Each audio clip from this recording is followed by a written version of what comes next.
In a museum in North Carolina, you can find a painting that is almost 500 years old. When you look at it, you probably don't see more than a butcher's stall, but there's a lot more to it. Raw meat, pig's heads, sausages, and slabs of flesh are piled high on tables. I find it almost overwhelming in its abundance, and that was exactly the point of the Dutch artist who painted this work. Behind the meat, there's a message so clever that most viewers walk right past it without ever noticing. And the key to understanding everything lies in a small wooden sign in the upper right corner.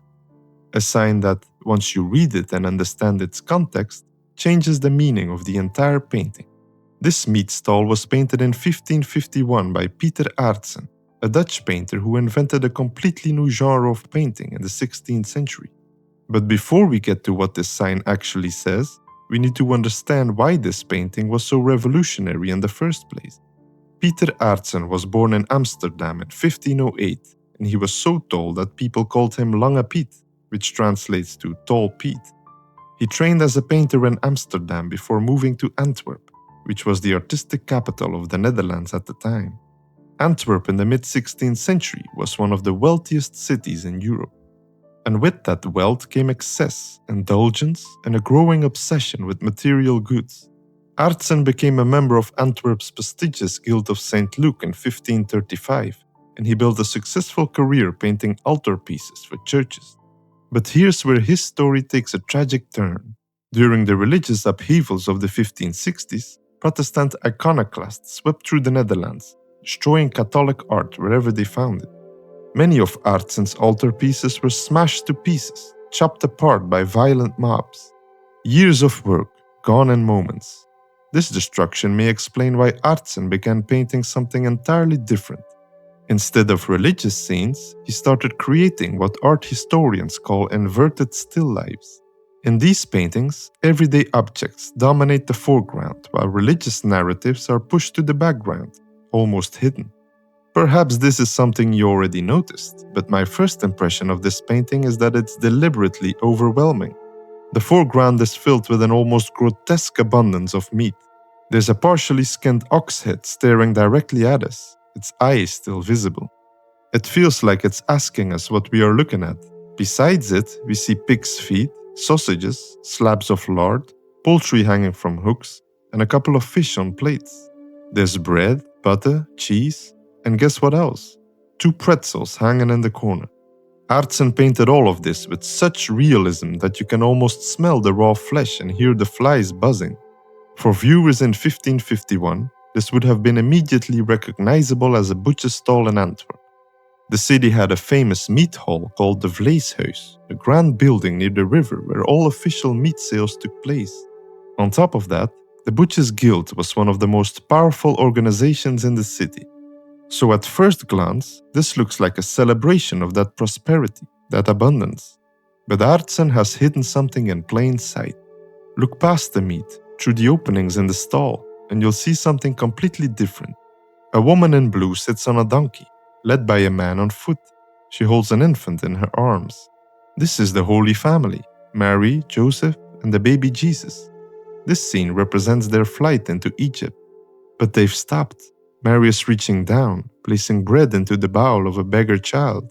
The child's father kneels beside him, his hands raised in gratitude. This is the act that gives the painting its title, a meat stall with the Holy Family giving alms. Notice the contrast. In the foreground, we have material excess, meat piled upon meat, food enough to feed hundreds. In the background, we have spiritual generosity, the Mother of God sharing what little she has with those who have nothing. The 2 scenes exist in the same painting, but they represent entirely different values. The clever part is that Pieter Aertsen forces us to choose where to look. But there's more. There's another scene on the right side of the background that's equally important. Through another opening, we see a tavern. People sit by a fire, eating oysters and mussels, which in 16th century symbolism were associated with lust. A butcher in a red coat, the official uniform of the guild, appears to be watering down the wine. A carcass hangs in the room, echoing the meat in the foreground. This is yet another scene of indulgence. The scene on the right is contrasted by yet another view in the distance on the left. as we see people marching towards the church. So we have four main zones in this painting: the overwhelming meat stall in the front, the Holy Family giving charity in the center, the tavern of excess on the right, and the church on the left. The viewer's eye is drawn first to the meat. It's only when we look deeper that we find the sacred. And that's exactly Aertsen's point. He's showing us how easily the material world overwhelms the spiritual one. But there's one more detail that most people never notice, and it's the key to everything. Posted on a wooden board above the meat stall is a small handwritten sign. It's easy to overlook, but that sign is there for a reason. In fact, Aertsen included this exact sign in all four versions of this painting that he created. Whatever message it contains, he clearly wanted people to see it. So what does it say? Written in Flemish, the sign reads, "Behind here are 154 rods of land for sale immediately, either by the rod according to your convenience, or all at once." At first, this seems completely random. Land for sale? What does real estate have to do with a butcher's stall? To modern viewers, this might sound confusing, but to viewers in 1551, this message would have been instantly recognizable. It refers to a scandal that had recently rocked the city of Antwerp. The city council had decided to develop land on the southeast side of the town. To do this, they forced a convent of Augustinian nuns who ran St. Elizabeth's Hospital to sell their property at a loss. This was land that had been used for charity, for caring for the sick and the poor, and it was taken from them and sold to developers and speculators. One man in particular, a developer named Gilbert van Schoonbeke, made an enormous profit from this transaction. The people of Antwerp were outraged. Charity land had been turned into profit.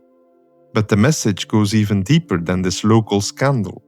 Art historians have noted that the phrase land for sale carries a metaphorical meaning. In religious texts of the period, buying a field was sometimes used as an allegory for spiritual transformation. There's a phrase in religious writing, "Buy the field where the hidden treasure lies buried." It means to invest in spiritual matters, to seek what is eternal rather than what is temporary. Aertsen's sign inverts this completely. Instead of buying the field of spiritual treasure, society is selling it off. The sign functions as a metaphorical commentary on everything we see in the painting. The painting was remarkably popular in its time. Four nearly identical versions exist, which tells us it was admired and copied. The Dutch painter also painted the work depicting a fruit stand, which, as you can see, conveys a similar message. By creating these paintings, he invented a completely new subgenre that combined regular genre paintings with still lifes. I find it a fascinating way to convey moral lessons, and I'm pretty convinced you share this sentiment. Today, the original version of a meat stall with the Holy Family giving alms hangs in Raleigh, North Carolina, at the North Carolina Museum of Art. I'd love to hear your thoughts in the comments. Thanks for watching, and if you enjoyed this video, please subscribe and turn on notifications for more similar videos.